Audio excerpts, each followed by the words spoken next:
welcome back to Say Anything. Today we are talking about being infinite creator beings and how, honestly, a lot of times for a lot of us, it really doesn't feel like that. We come into the world, these beautiful little baby angels capable of anything, doing anything, having anything, moving through this weird 3D matrix that we're a part of like it's nothing, weaving through, feeling love, love, love, love, love all the time. And yet we still struggle and have a hard time because we have that handy little amnesia that happens whenever we incarnate again. As old as your soul is, you still get that amnesia where you come back and you kind of look around like, wait a minute. Like, you don't come in with all of that stuff. We just remember more and more and more of who and how we are and can move through the world. That, and a lot of us who are very old souls have incarnated in these biological family patterns where we have a lot to unfudge. Like, there's a lot to do. Like, as much as we are infinite and we are creator beings, we can have and do whatever we want, there is still an element of biology to that transcendence. There is a part of us that needs to deal with these family things, that needs to upgrade this generational history of fear. I mean, it can be lots and lots of different things, but I feel like fear and pain are at the root of any family problem, issue, illness, and it's literally like kind of embedded in your DNA, and we're getting better and better at learning what we're capable of and how to undo things like that and how to move from a place of love and joy and happiness and connection and feeling connected all the time. But it is a rough road. It is a rough road. Most of you know that feeling where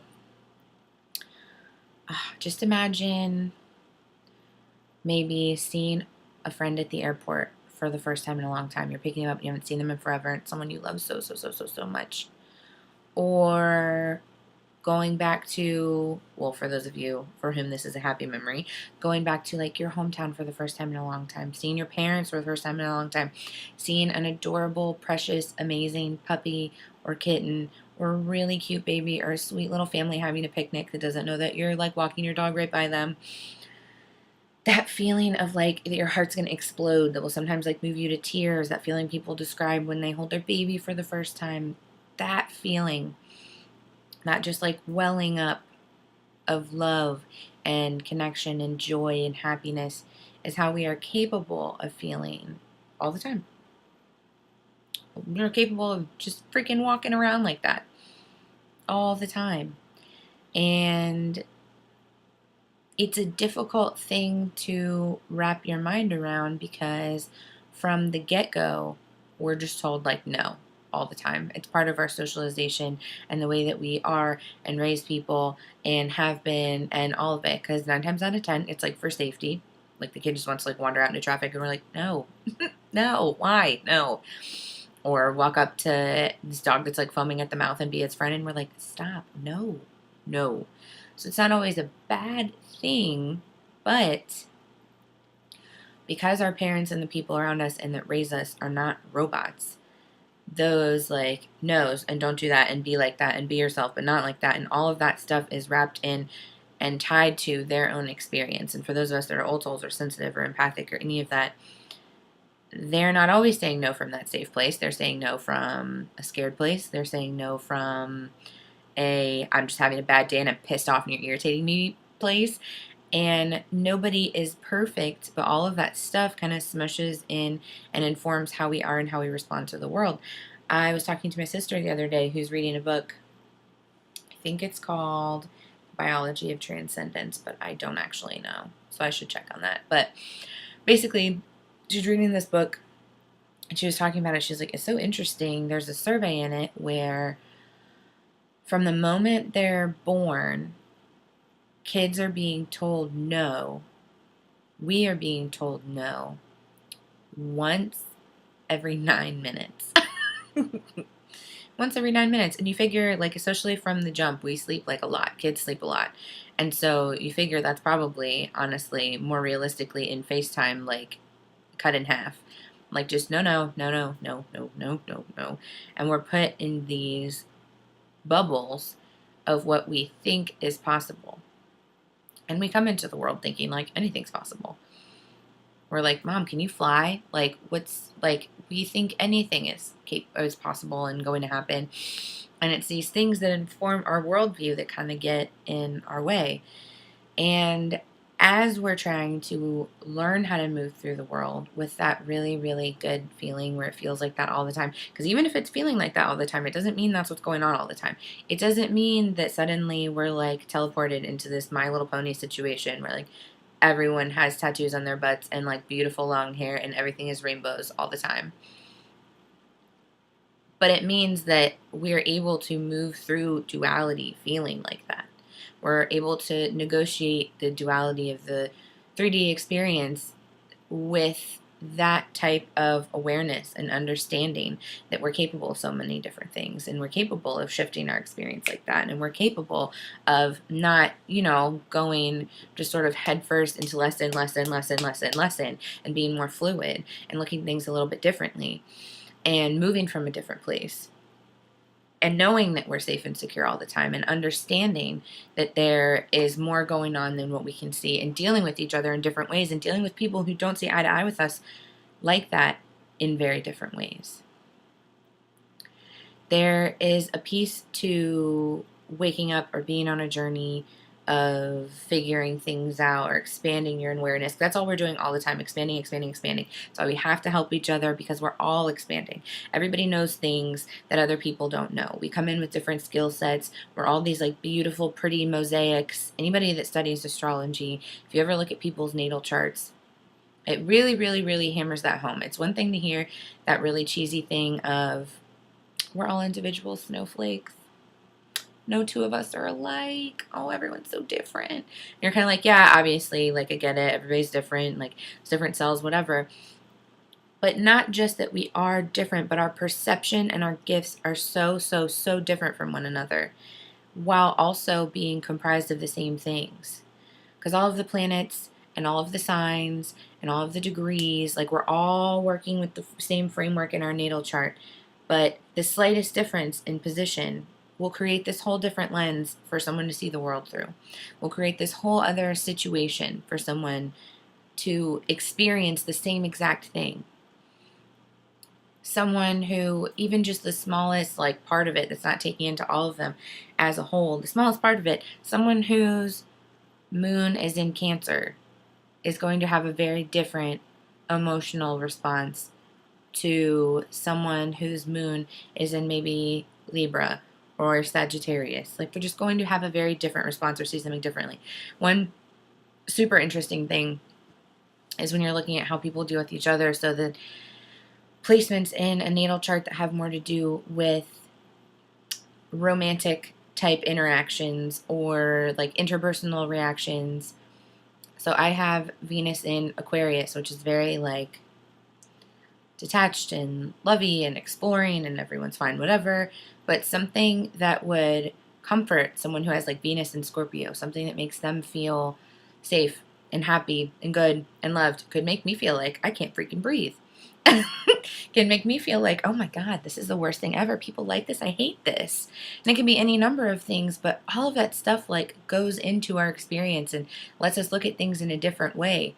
And that expansion of how you look at things expands your awareness that, oh, things are different than I think. Oh, wait, things are different than they think. We're able to do more things, be more things, see more things, and expanding all of that is what I think that we're here to do. And we have to help each other with that.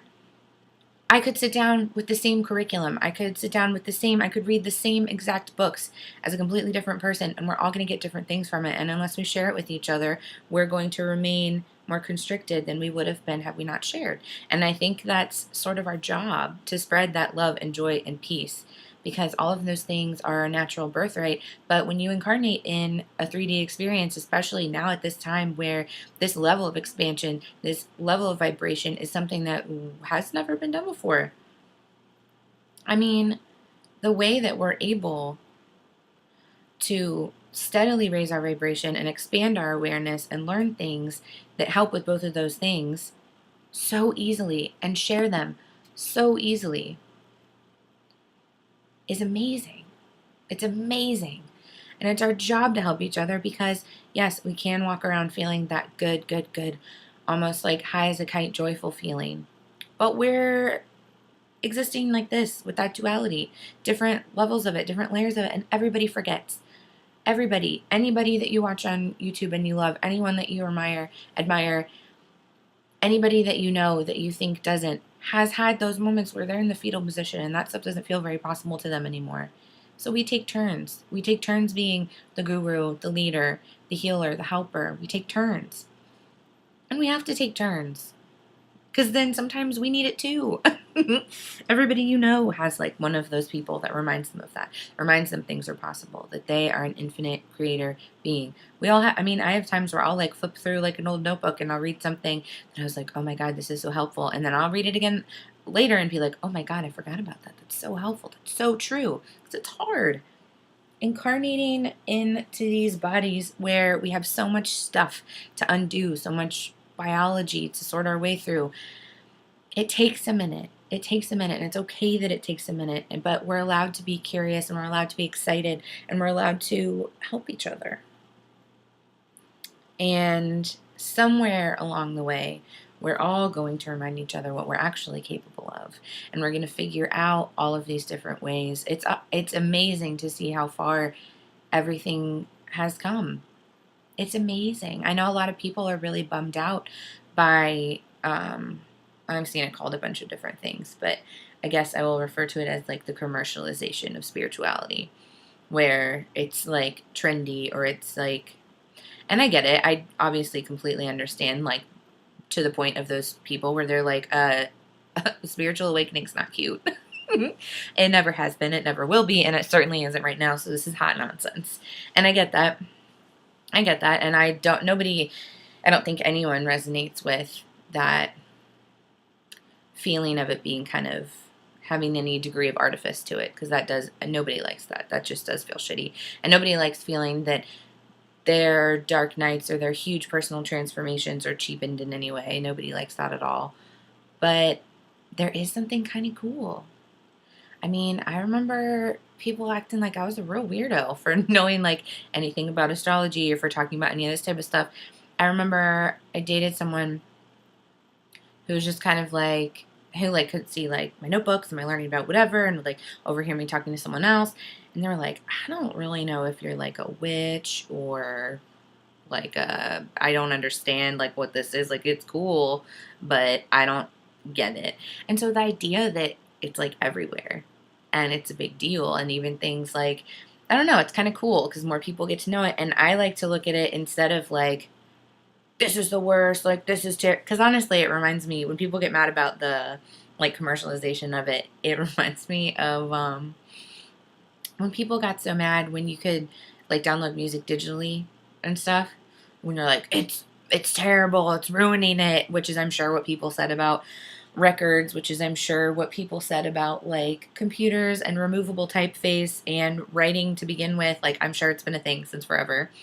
But I like to think of it more, if you find yourself being like kind of triggered in that way, which it is. Sometimes it is total bullshit and it's very annoying. And you're kind of like, no, that's not what that means. And you hear people using like those buzzwords and trigger words and everything. But I like to look at it as an exercise in alignment. You should still be moving through. Like you shouldn't. I understand like the nature of clickbait, but you should always be filtering things through your emotional body or through like your center of alignment and be like, does this align with me or not? Like it shouldn't matter if they're using the right words or if it's like very appealing or whatever. You should still be filtering it through, does this resonate with me or not?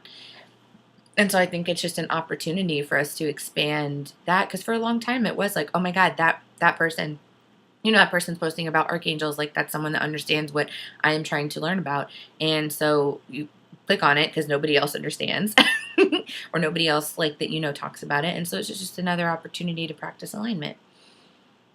And I don't know, I think it's a cool time to be alive. I think that if we can just manage to expand our awareness all the time, always, in little ways and in big ways, and help each other remember who we are and what we're here to do and what we're capable of doing, which I feel like is the most important part. Because that's kind of, I don't really believe as much as like in a light at the end of the tunnel, because I think that can be very seductive and like a little toxic at the end of the day. No, and the tunnel's never over. This is Tunnel City. Unpack. We live here now. Like, there is no, we don't get there. So like, if you want to do the moth and the flame thing, like, it's just, we're never going to get there. But it is a very cool, like, guidepost to help you understand where you are, what you're doing, and that we're always capable of more, and we're always expanding and learning what we can do and healing ourselves, and figuring out how to heal others, how to help, how to get in touch with who we are and remember what we can actually do, which is exciting, and it's cool, and I'm super excited to keep talking to you guys about it. Happy, happy, happy Game of Thrones premiere night. I love you guys. I'll talk to you soon. Goodbye.